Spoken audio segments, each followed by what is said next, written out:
मेरा नाम सोनू कंवर, कक्षा 7 है। कलयुग समाज के अशुभ लक्षण। कुटुंब कम हुआ, संबंध कम हुआ, प्रेम कम हुआ, मर्यादा कम हुई, लाज लज्जा कम हुई, विनम्रता कम हुई, समर्पण कम हुए, पुस्तक वाचन कम हुआ, खान पान की शुद्धता कम हुई, बाल कम हुए, कपड़े कम हुए, नींद कम हुई, घी मक्खन कम हुआ, पीतल तांबे के बर्तन कम हुए, भाई भाई का प्रेम कम हुआ, सत्य कम हुआ, अतिथि कम हुए, धैर्य कम हुआ, श्रद्धा और विश्वास कम हुआ, बड़ों का सम्मान कम हुआ और भी बहुत कुछ कम हुआ, जिससे जीवन सहज था, सरल था। संतान को दोष न दे।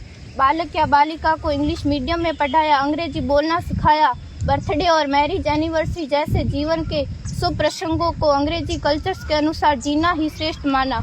माता पिता को मम्मी डैड कहना सिखाया। जब अंग्रेजी कल्चर से परिपूर्ण बालक या बालिका बड़ा होकर आपको समय नहीं देता, आपकी भावनाओं को नहीं समझता, आपको तुच्छ मानकर आपसे जुबान लड़ाता, जब आपको बच्चे में कोई संस्कार नजर नहीं आता, तब घर के वातावरण को गमगीन किए बिना, संतान को दोष दिए बिना एकांत में जाकर रो लीजिएगा, क्योंकि पुत्र या पुत्री की पहली वर्षगांठ से ही भारतीय संस्कारों के बजाय, मंदिर जाने के बजाय केक कैसे काटा जाता है, यह सिखाने वाले आप और अम्मी है। जब बच्चा पहली बार घर से बाहर निकलता है तो प्रणाम और आशीर्वाद के बदले बाय बाय कहना सिखाने वाले आप और अम्मी है।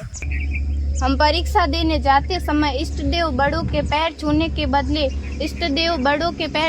बदले बेस्ट ऑफ लक कहकर परीक्षा भवन तक छोड़ने वाले आप और अम्मी है। बालक या बालिका के सफल होने पर घर में परिवार के साथ बैठकर खुशियां मनाने के बदले होटल में पार्टी मनाने की प्रथा को बढ़ावा देने वाले आप और अम्मी है।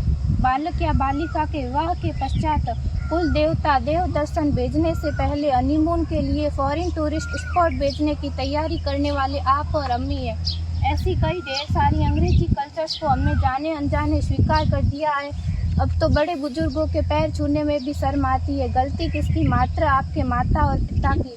अंग्रेजी अंतर्राष्ट्रीय भाषा है से काम का जेतु सीखना है, अच्छी बात है, लेकिन इसकी संस्कृति को अपने जीवन में उतारने की तो कोई बाध्यता नहीं थी। अपनी समृद्ध संस्कृति को त्याग कर नैतिक मूल्यों, मानवीय संवेदनाओं से रहित अन्य सभ्यताओं की जीवन शैली अपनाकर हमने क्या पाया?